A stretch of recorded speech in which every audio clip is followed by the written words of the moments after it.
In a competitive world, average won't cut it.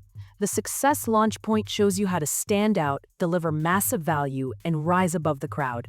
With on-demand courses, expert coaching, and a community focused on growth, you'll accelerate your career and your paycheck. It's time to level up. Check out modernobserver.com/launchpoint.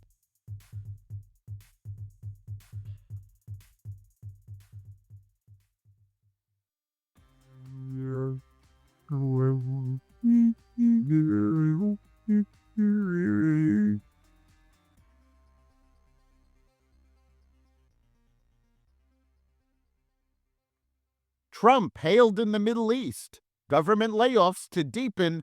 JPMorgan to invest in U.S. security, and more. Welcome to the Raw Naked Truth. I'm your host, Eric Lopkin, and here's the news you need to know.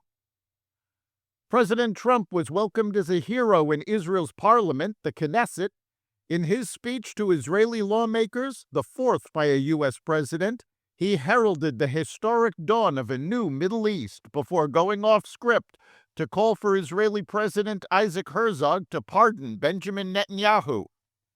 Israel released nearly 2,000 Palestinian prisoners, while Hamas appeared to breach part of the ceasefire agreement by returning the bodies of only 4 dead hostages instead of the 28 they promised Israel.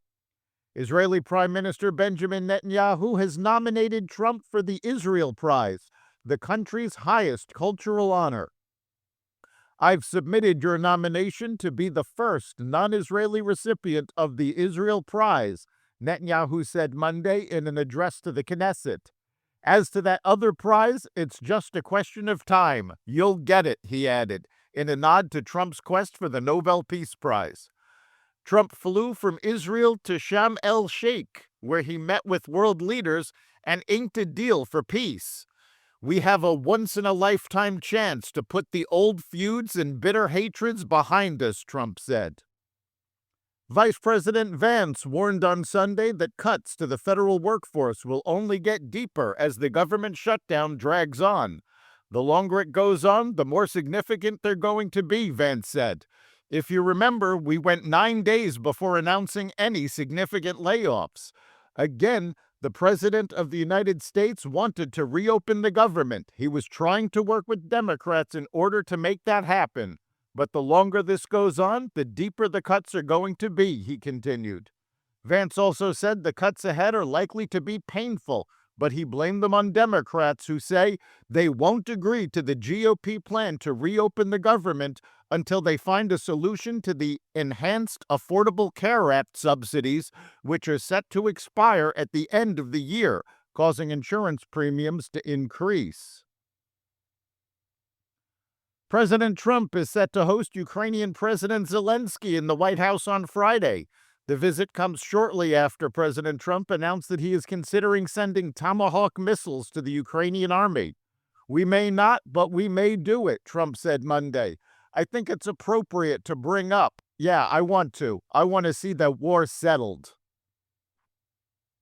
Nude protesters in Portland flocked to the streets Sunday for an quote-unquote emergency edition of the annual World Naked Bike Ride. The event typically takes place in the summer, but was quickly convened this weekend as a full-frontal rebuttal to President Trump's attempts to deploy the National Guard in the city. OpenAI and Broadcom inked a custom chip deal, the third such deal in recent weeks. The ChatGPT maker agreed with semiconductor giant Broadcom to jointly develop 10 gigawatts of custom AI chips starting next year. The arrangement follows similar ones OpenAI has made with Oracle, NVIDIA, and AMD to increase the computing capacity needed for its AI expansion. Broadcom, whose stock popped nearly 10% following news of the deal, has been one of the biggest winners of the AI boom, thanks to its custom chips called XPUs. JPMorgan Chase announced a new plan to invest $10 billion into U.S. companies deemed critical to national economic security. The move from the American bank comes amid rising trade tensions with China and marks the first stage of a planned $1.5 trillion investment in such companies over the next decade. That's the Raw Naked Truth.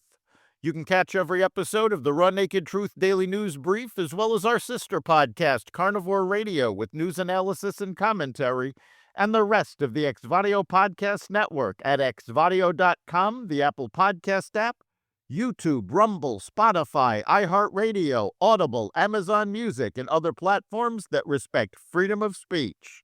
We'll see you next time.